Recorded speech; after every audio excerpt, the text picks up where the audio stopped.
আসসালামু আলাইকুম এভরিওয়ান, সবাই কেমন আছেন? আশা করছি সবাই ভালো আছেন। আমি আলহামদুলিল্লাহ ভালো আছি। আজকে ভিডিওটি শুরু করছি সকাল থেকে। এই যে সকালে সবার জন্য নাস্তায় ডালপুরি বানানো হচ্ছে। রেসিপিটাও আপনাদের সাথে শেয়ার করছি।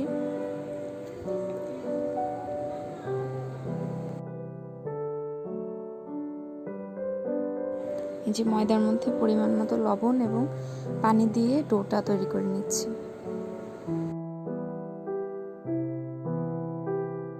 এই যে এখানে মসুর ডালকে রান্না করে একদম শুকনো মরিচ আর পেঁয়াজ বেরেস্তা লবণ দিয়ে ভর্তা করে নেওয়া হয়েছে।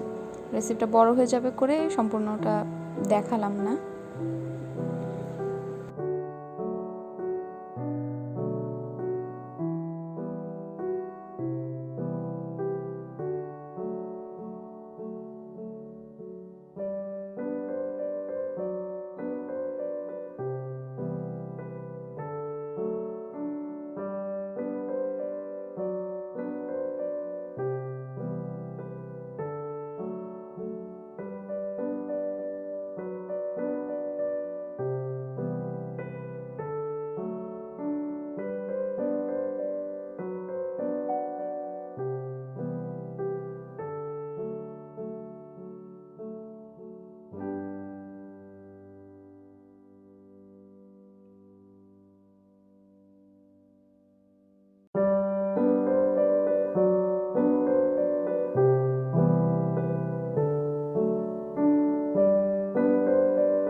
এই যে হয়ে গেছে, এখন গরম গরম খাবো।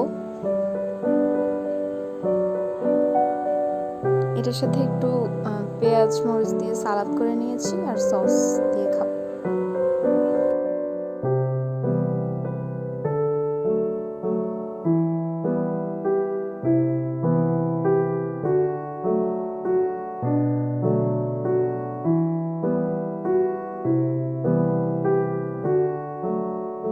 সকালে খাওয়া দাওয়ার পর আমরা একটু বের হয়েছি। দুপুরের খাবার বাইরে খেয়ে নিয়েছি, খেয়ে এখন আবার বাসার উদ্দেশ্যে রওনা করেছি।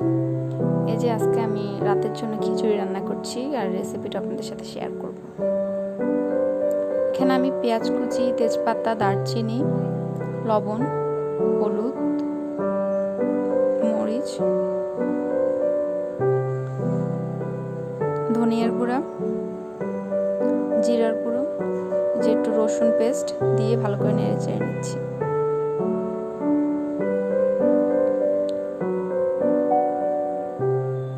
অল্প একটু পানি দিয়ে দিচ্ছি যেন মশলাটা নিচে না লেগে যায়।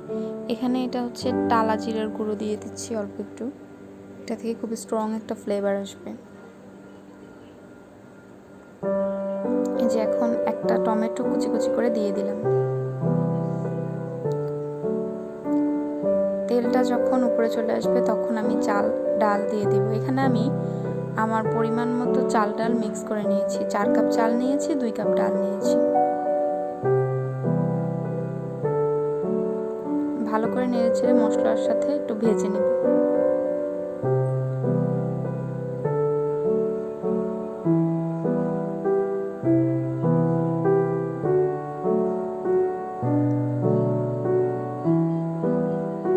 যে আমার চালটা হয়ে গেছে, যে কাপে করে আমি চালটা মেপেছিলাম ওই কাপের ডাবল পানি দিয়ে দিচ্ছি। এখানে আমার রান্না করা মাংস ছিল ফ্রিজে, সেটা উপর দিয়ে দিচ্ছি। এখানে আপনারা মুরগি, গরুর যে কোনো মাংস এভাবে যদি রান্না করা থাকে বা রান্না করে নিয়ে দিতে পারেন।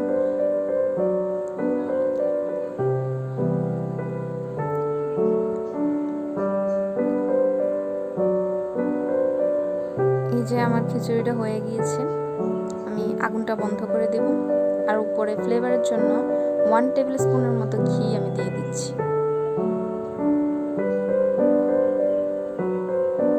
যে আমাদের খিচুড়ি রেডি, এখন খাবো।